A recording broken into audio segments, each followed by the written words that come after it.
Live from New York City, RadioIrish.com. Radio Irish. The original Rivoli Theater in Rutherford was built in 1929 as a vaudeville house and became famous for its excellent acoustics, orchestra pit, 5 floors of dressing rooms, and capacity for seating 2,000 in the audience, which was an amazing crowd at the time, you know. The Rivoli served as an entertainment centre for the region for many generations. It was one of the first theatres in the state of New Jersey to feature silent movies as well as the great vaudevillians of the day, and crowds flocked to the grand showplace. In 1977, a fire destroyed the lobbies and the attached stores and caused serious damage to the auditorium.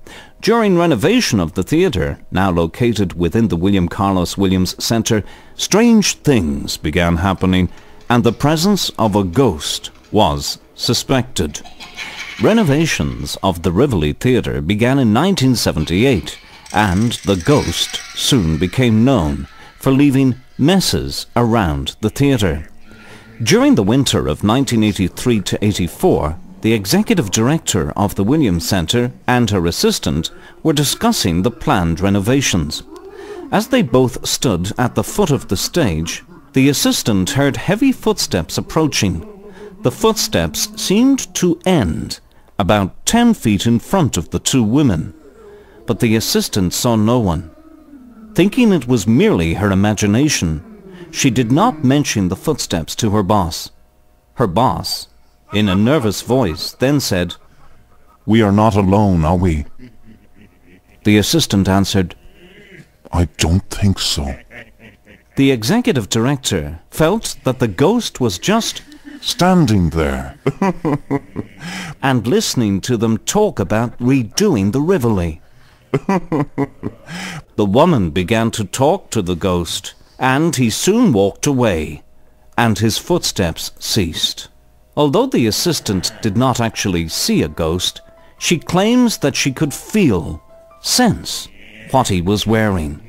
She describes the ghost as wearing a long costume coat, or an old-fashioned long-length coat. She added that he was tall, approximately 5'11" in height, and that he walked very heavily, as if he were wearing boots. Everyone who has heard the ghost describes his footsteps as heavy or booted. At first, the ghostly happenings occurred only in the theatre's original dressing rooms and on the original stage. But since the dressing rooms were torn down and renovations were begun, the ghost was apparently disturbed and now roams throughout the Williams Centre. A security employee at the centre felt that the ghost was harmless. He added that the ghost must like people because he only plays mean tricks after everything is closed for the night.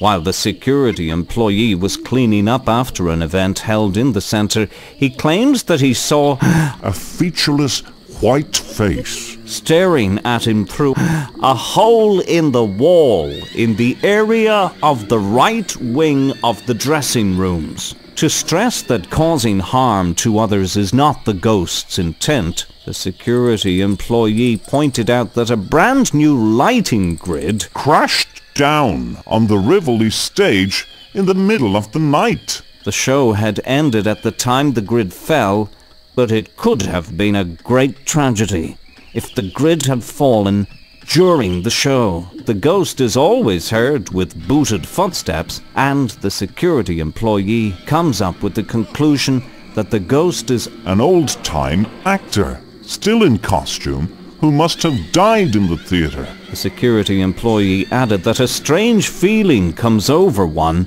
when he or she is in the presence of the ghost. When the security employee was painting the Rivoli's ceiling, he heard heavy footsteps coming up behind him.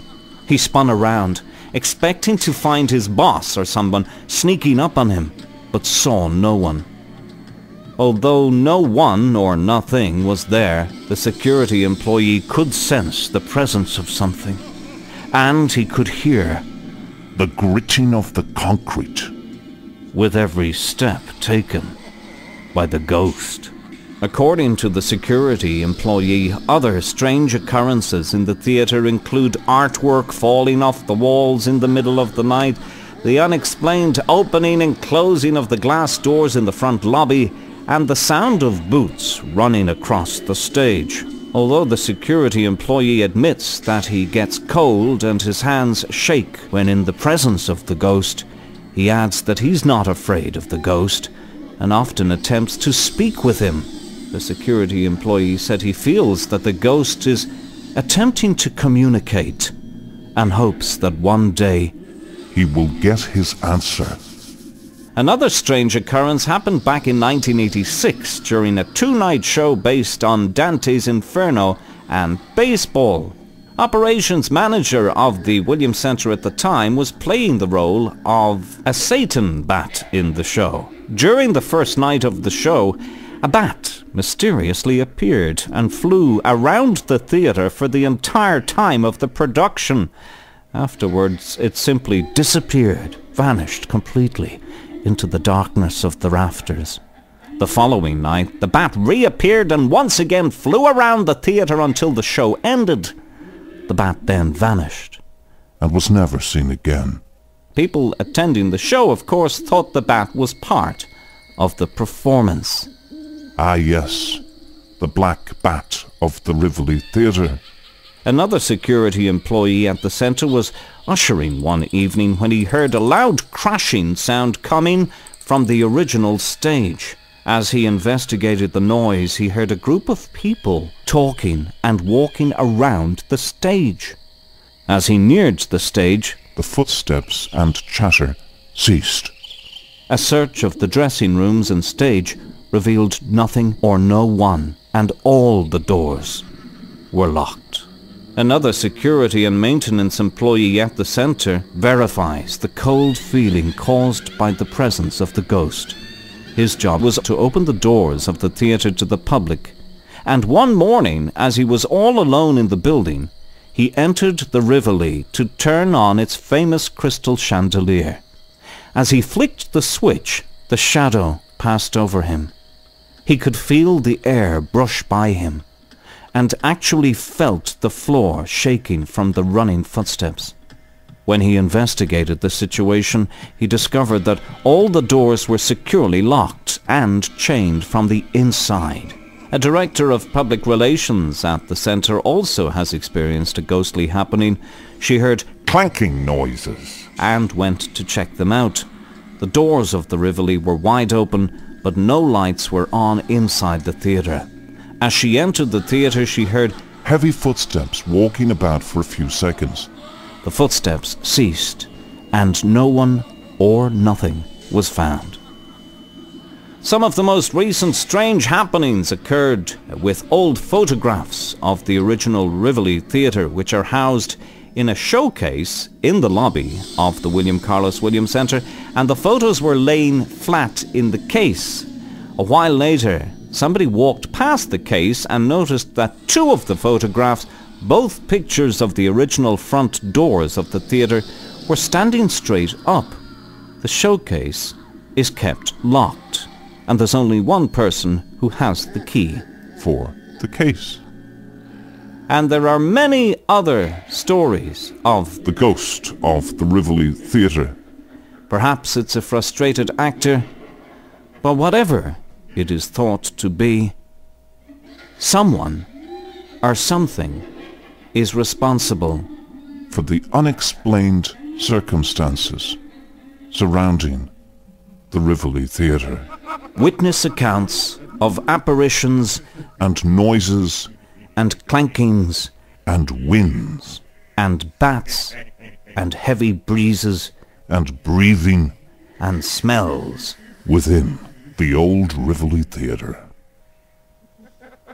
Yes, indeedy. Right, and how's our nice Halloween Irish stew coming along? How's that now looking? Isn't that looking delicious? There, we'll tuck into that now over the Halloween to no end, to no degree. Honest to goodness. Right.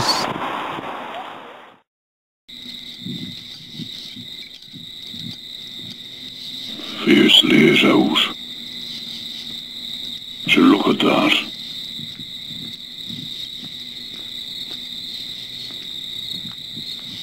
Not a bloody word. Honest to God, they must all be in bed by now.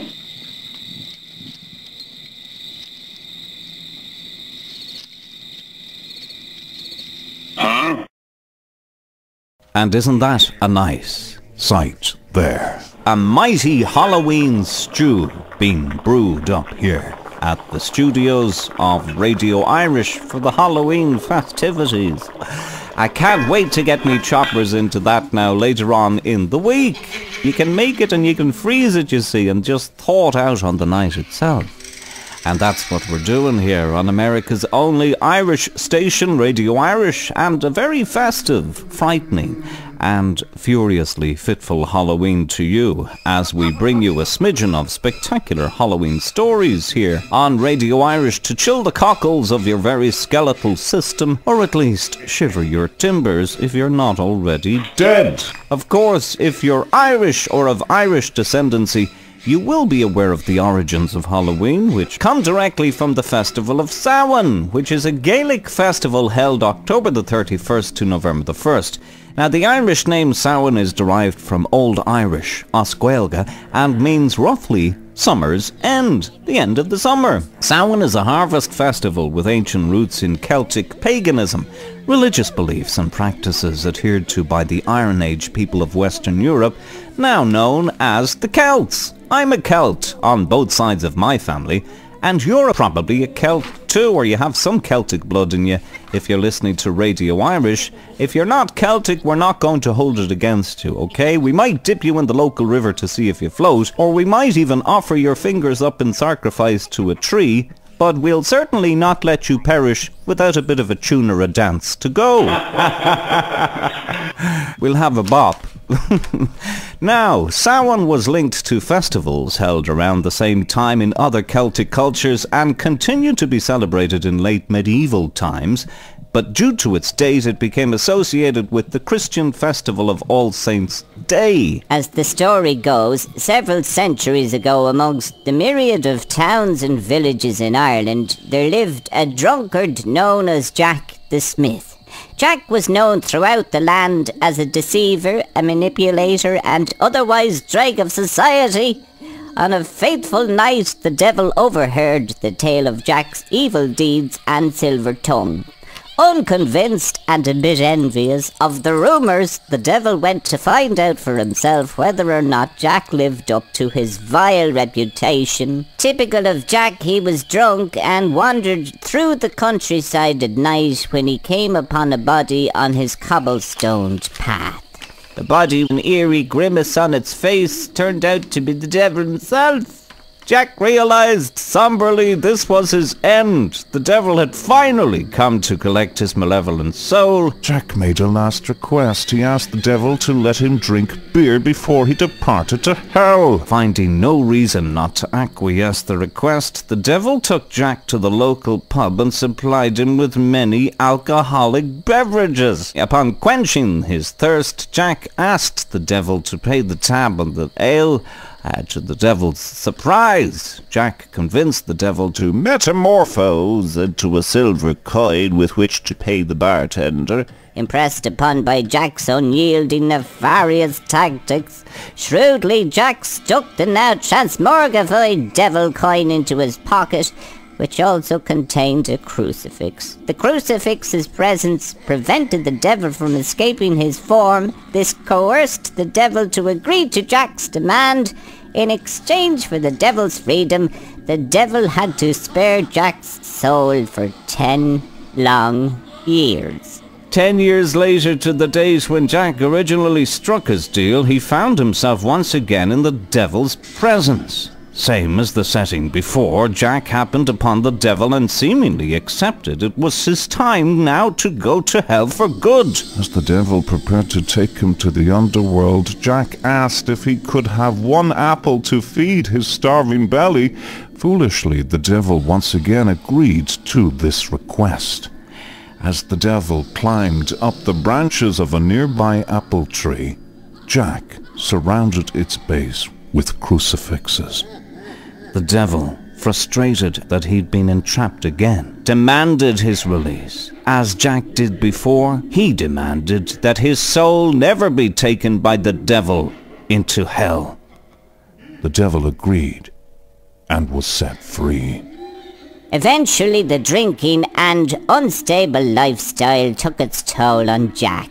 He died the way he lived. As Jack's soul prepared to enter heaven through the gates of St. Peter, he was stopped. Jack was told that because of his sinful lifestyle of deceitfulness and drinking, he was not allowed into heaven. The dreary Jack went before the gates of hell and begged for commission into the underworld. The devil, fulfilling his obligation to Jack, could not take his soul. To warn others, he gave Jack an ember, making him a denizen of the netherworld. From that day until eternity's end, Jack is doomed to roam the world between the planes of good and evil, with only an ember inside a hollowed turnip to light his way. The turnip actually referring to a large swede or pumpkin.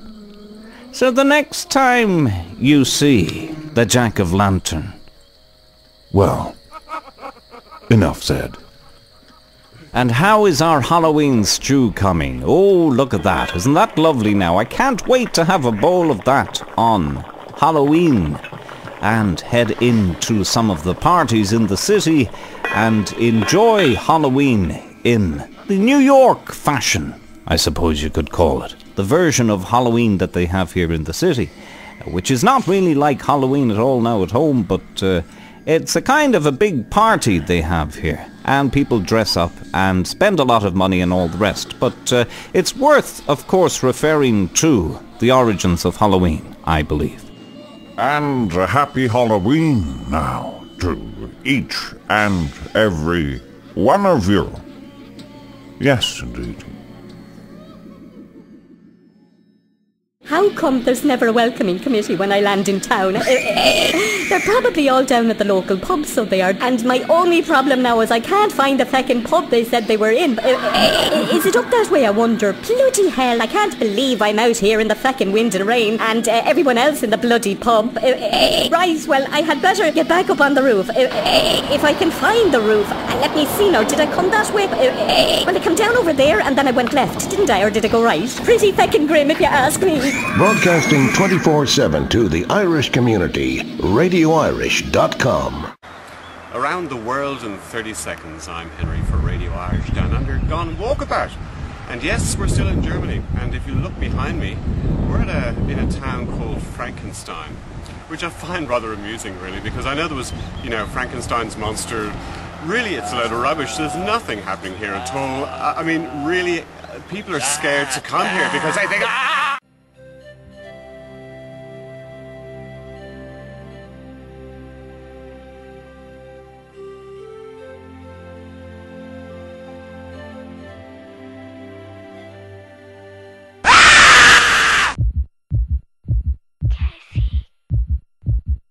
Live from New York City, RadioIrish.com. Radio Irish.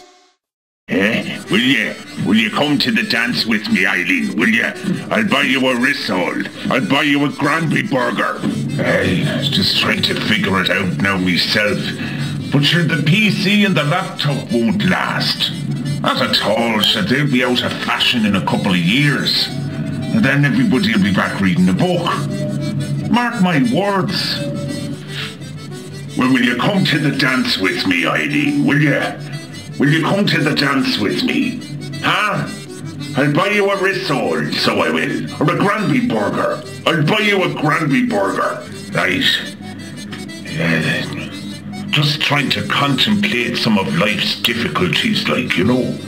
Does anybody know how the hell I'm going to get aspirin on Barack Obama's medical plan?